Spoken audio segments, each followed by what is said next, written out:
The following is a conversation between Randall Kempner, Executive Director of the Aspen Network of Development Entrepreneurs, and Denver Frederick, host of The Business of Giving on AM 970 The Answer in New York City. In the United States, when politicians and economic thought leaders talk about getting the economy going again and creating jobs, what do they talk about? That's right, small business. That is where all the job creation is coming from, they tell us. So, it only stands to reason that the best way to create jobs and build economies across the globe, especially in less developed countries, is through small and growing businesses. And one organization that is dedicated to making that happen is the Aspen Network of Development Entrepreneurs, or Ande for short. And joining me now is their Executive Director, Randall Kempner. Good evening, Randall, and welcome to the Business of Giving. Denver, it's great to be here. Tell us about Ande, how and why you were founded, and what do you do? Thanks. So Ande basically was created because its founders wanted to find a way to help millions of people in developing countries to lift themselves out of poverty. Essentially what we want to do is to create a movement like microfinance, but aimed at the next level up. So we're trying to help small businesses, those that are led by growth-oriented managers, to get access to the money, to the technical assistance, to the training, to the talented people that they need in order to thrive in developing countries around the world, ultimately creating jobs and addressing social and environmental issues that the poor face in hundreds of countries around the world. How would you define a small and growing business? So, first of all, let me apologize to those of you who don't want to hear another DC-created acronym. But the SGB we thought was important to create as a term and to adopt because it is the segment of small and medium enterprise, which is the term of art, that represents businesses that are seeking growth capital between $20,000 and $2 million and are, again, explicitly led by growth-oriented managers. These are the small sub-segment of SMEs that actually have the potential to grow and create those jobs and those social impacts that we're looking for. And Ande would be what they call an intermediary organization. What is that, and how do you operate? Yeah, so we're basically an industry association. I mean, to put it in simple terms, we have 262 members as of today. And like any industry association, we do two big things. We try to help our members be more effective at what they do, and we try to grow the industry. What kind of members? Who are some of your members? So the idea is that our members would reflect the full ecosystem of players that are relevant to helping entrepreneurs in developing countries. So what does that mean? It means we've got development agencies like USAID and the World Bank. It means we've got big corporations like Citi and Shell. It means we've got dozens of impact investing funds. We've got multiple dozens, over 100 capacity development organizations. These are like business accelerators and other technical assistance groups that are helping these businesses directly in emerging markets. We also have foundations, we have universities, we have research institutions. So again, collectively, we've got information, we've got training, we've got financing, we've got technical assistance. And if you offer one of those things to entrepreneurs in emerging markets, you might be an Ande member. Yeah, that's quite a breadth. The Aspen Network of Development Entrepreneurs is part of the Aspen Institute. Just give us a word or two about the Aspen Institute and how your work connects with them. Yeah, so the Aspen Institute is a 60-plus-year-old institution based in Washington whose basic mission is to promote a better society. And it's really that broad. And in that context, the Aspen Institute does a whole series of things, from leadership development programs to our big kind of highlight festival, the Aspen Ideas Festival, which is out in Aspen, Colorado, and then 30-plus policy programs that literally run the gamut from promoting investment in the Middle East to trying to address poverty in rural areas in the United States to promoting youth engagement. One of those 30 policy programs is Ande, the Aspen Network of Development Entrepreneurs. So we are part of the Aspen Institute in that way. But like all of the policy programs at the Institute, we are quite independent and autonomous and responsible for raising our own money. And so it's actually a great place to be based, sort of a lot of independence, but access to just an array of brilliant people and ideas. That's great. I think that the interest in supporting these social businesses and finding some market-based solutions to solve problems in part has been driven by those who are frustrated with this international development enterprise. What have those frustrations been? Yeah. So right as Ande was being formed, there were a couple of popular books. One was called The Aid Trap. The other was called Dead Aid. So you get the sense of what was going on. And I think there was legitimate, and is legitimate, frustration that the development community, traditional development community, had not embraced private sector development, had not embraced market-based approaches to development sufficiently.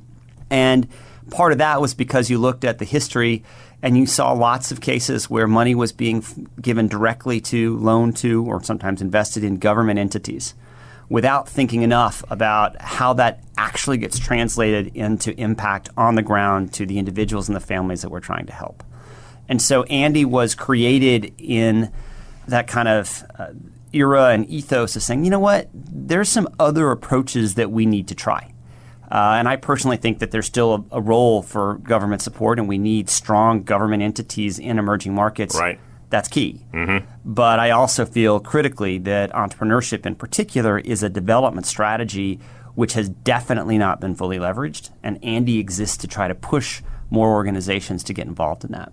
Well, this entrepreneurship and these social businesses, what they're going to need at the end of the day is investment, and that specifically would be impact investing. And I was over at the Clinton Global Initiative recently, and I was speaking to someone about impact investing, and hasn't perhaps lived up to its hype. And they felt that one of the reasons for that is that it kind of got muddled somehow.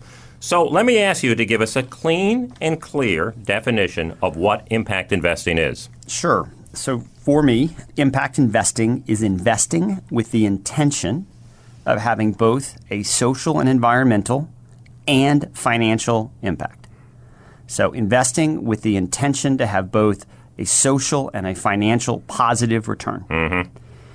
So let me unpack that a little bit. Okay. First of all, critical to know, it is investing. It is not grant making. So you're not giving your money away. And one of the things which I do think muddles this is when foundations and others which are giving money away say, here's my investment. No, there's your grant. And grants are amazing and important and a really important element of the space that I operate in. But it's not investing. Right. So that means you do have the financial return expectation. So the financial return expectation may be lower than market rate risk-adjusted returns, but you still at least want your money back or some portion of your money back. And in some cases, you want all your money back. Or plus a big profit. So but you have to have an intention to also have the social and environmental impact. So what makes that different, and where it also gets muddled, is people say, well, gosh, every business creates jobs. Doesn't that make it an impact investment if I invest in that business? And the answer is no, because it can't be incidental. You as the investor need to intentionally be saying, I am making an investment in company X because I hope that I will get a 5% return and I will see the reduction of carbon by X millions of tons. Gotcha. And you got to measure it. That's how you know there's intention. And in this ecosystem that you just described, you have impact-first investors and finance-first investors. What's the difference between those two, and how do they work together? Right. So really helpful to think about the way that people get into impact investing to unpack this. So if you are a philanthropist, what you're used to is giving your money away, and you have negative infinity financial return. Right. Okay, you're not ever going to see the money again, but you're putting this money out there because you seek a social impact. The allure of impact investing to you is that now you have the potential, because you're doing a loan or because you're doing a returnable grant, where you might at least get your money back, or you might get a small profit, which you can then reinvest in philanthropic causes. So it is a way of making your money continue on. And typically, those who are coming from the philanthropic sector are impact-first investors. They say, I want to make sure I get this impact, helping people out of poverty within a poor neighborhood in an urban area, or creating toilets in places where there were none before. And then I'll take whatever financial return I can get. Impact first. Now, on the other side, let's say you're a traditional investor. You're here on Wall Street and you are all about maximizing financial return. Well, a growing number of individuals and organizations are saying, well, maybe there is something more to this. Maybe I can have my cake and eat it too and have financial return as well as some social impact. And they inch into this space by saying, well, all right, I have a financial return bar. I want to make 10% IRR, whatever. And then I'm going to look for the most social impact beyond that. So they say, great, let's find a super investment in low-income housing where there's an incredible demand for this market. In India there is, for example. Yeah. And say, great, I'm going to do this because I see the financial opportunity, but then I'm going to maximize my social return outside of that. So that makes them a finance-first investor.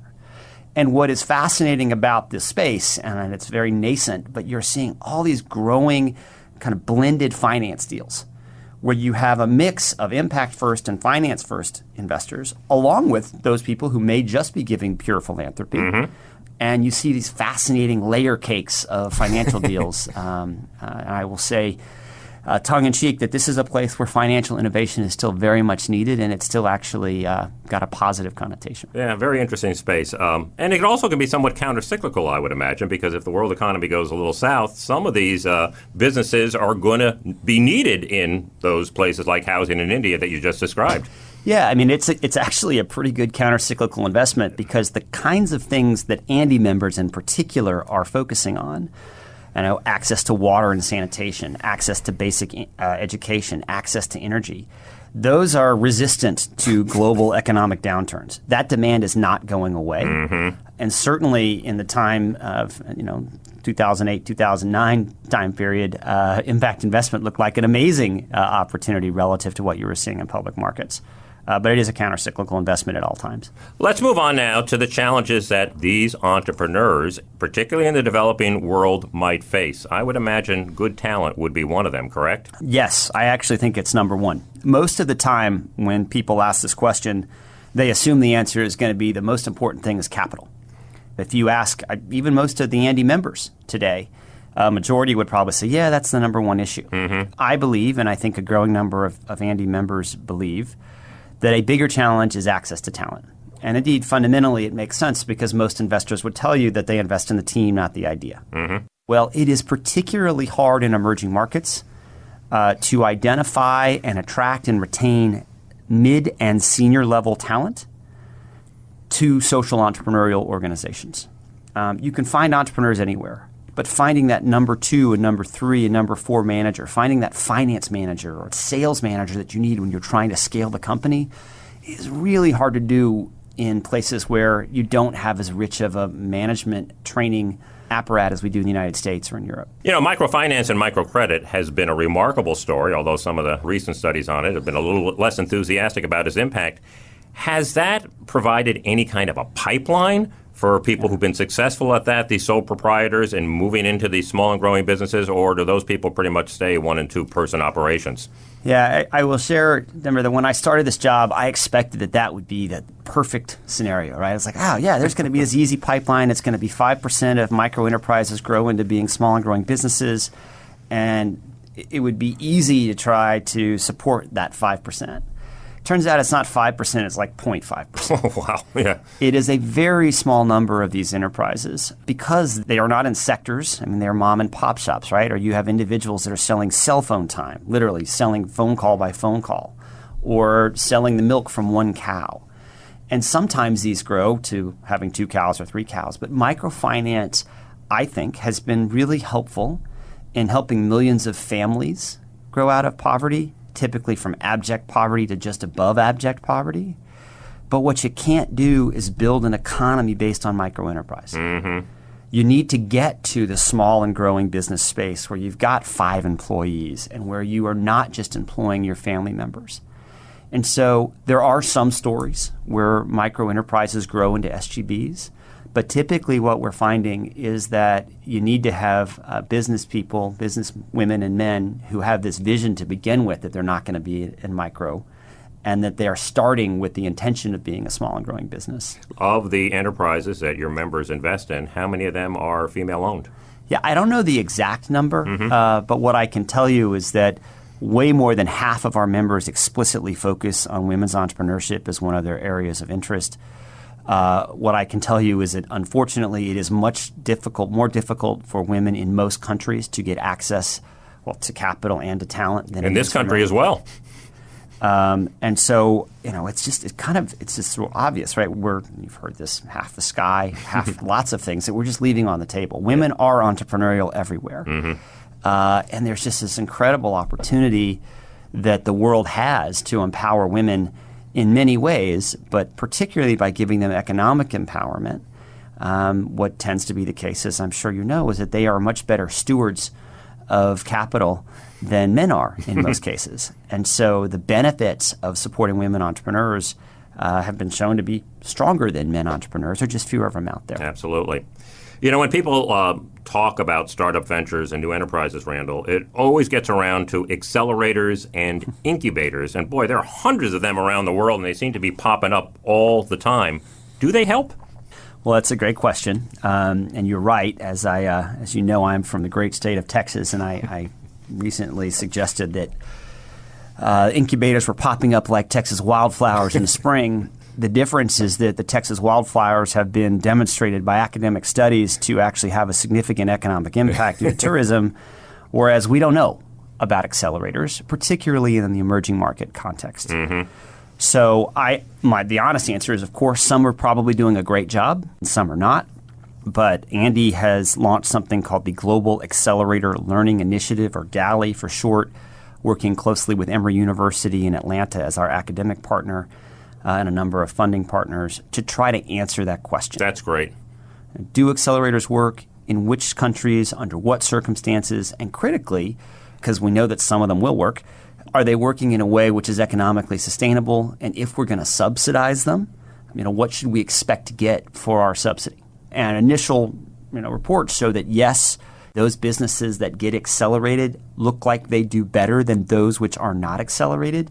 But what we haven't been able to unpack yet is whether that's just because accelerators are doing a good job at picking winners, or because it's actually the experience of the accelerator that has led to them being more successful. But we're getting there. Yeah, got you. We're talking about these social businesses, and as you said before, they are looking to have both a financial return and a social return. So let's focus on the latter for a moment. Yeah. In the nonprofit sector, the NGO sector, we have a devil of a time trying to measure the kind of return that we have, and that's probably more central to a nonprofit than it would even be to a business. What kind of headway are we making in getting metrics that will let us know what kind of social good these companies are creating? Yeah, so it is clearly a non-trivial problem to figure out the social impact of these social entrepreneurial organizations, particularly, again, in places where it's very difficult to get access to the ultimate information we want, which is what is the impact on the households? What's the impact on the people? As an aside, I'm not doing this because I care about how many businesses I support. I'm doing it because I care about people living better lives. Right. So that's what we care about. So what kind of progress are we making? Well, one major piece of good news is that we're making some progress on IRIS, which is the Impact Reporting Investment Standards. This is basically a dictionary of metrics which has been developed by the Global Impact Investing Network with lots of partners, including Ande, which doesn't tell you what to measure, but it says if you're going to measure how many jobs you've created, here is a common definition of what a full-time job is. Taxonomy. Yeah, it's a taxonomy or dictionary. You've got to have that before you can have any sort of comparability. Apples and apples. So we're making progress on the apple tree. That's hard. Even harder, though, is how do you get these social entrepreneurial organizations that don't have a lot of money or time to spend some of it capturing that information?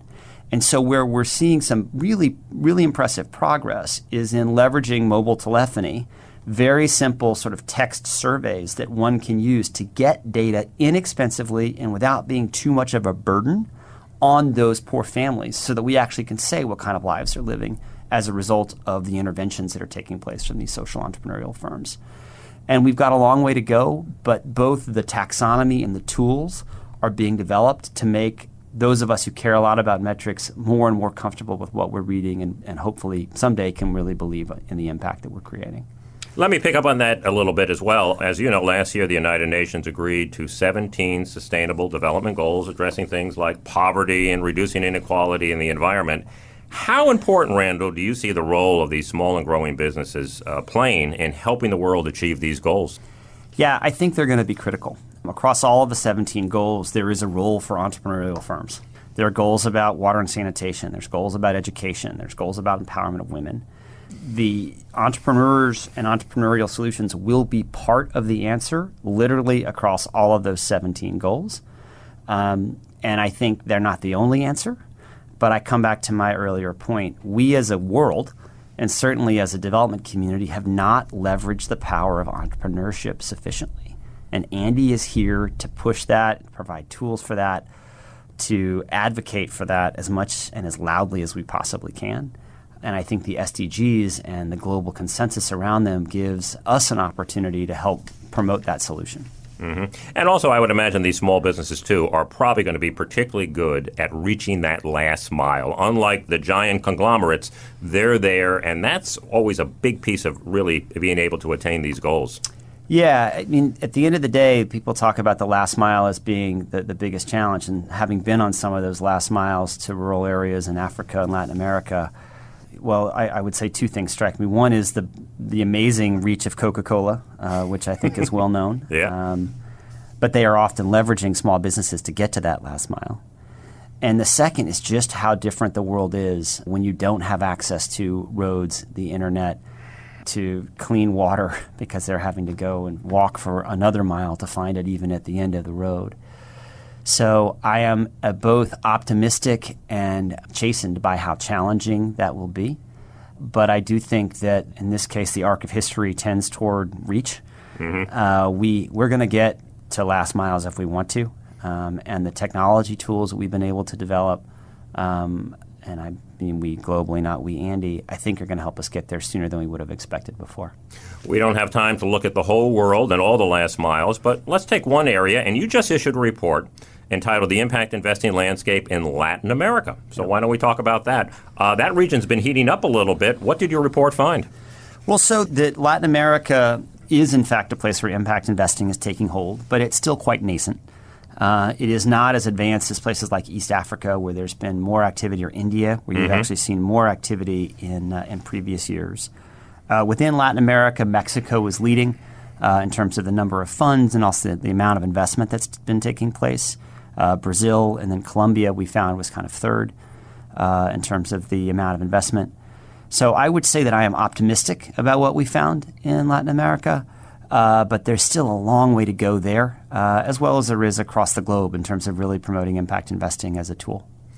Let me close with this, Randall. Surveying the world as you do, if you had $1,000 to invest in a small business index fund with, let's say, a time horizon of 10 years, give me one or two countries that you would invest it in. Yeah. So you're giving me $1,000? I'm giving you $1,000. I just came back from Bogota, where I was there the day that they announced that the peace accord with the FARC, the revolutionary group that has been in war with the government for over decades. 50 years. Yeah. I started my career as an international development consultant in Colombia in the early 90s and was struck then by the extraordinary intelligence and drive and entrepreneurial spirit of the Colombian people. And it was always so sad that there was a drug war and there was the FARC. And it just feels like there is so much pent-up potential that if you gave me the $1,000, I'd go down to Bogota and put it there. Great.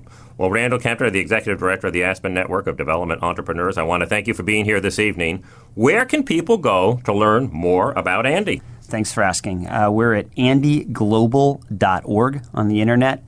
Or just come see us in DuPont Circle in Washington, D.C. Wonderful. Well, it was great to have you on the program, Randall. Thank you. The Business of Giving can be heard every Sunday evening between 6 and 7 p.m. Eastern on AM 970 The Answer in New York and on iHeartRadio. You can follow us at Biz of Give on Twitter and at Facebook.com/businessofgiving.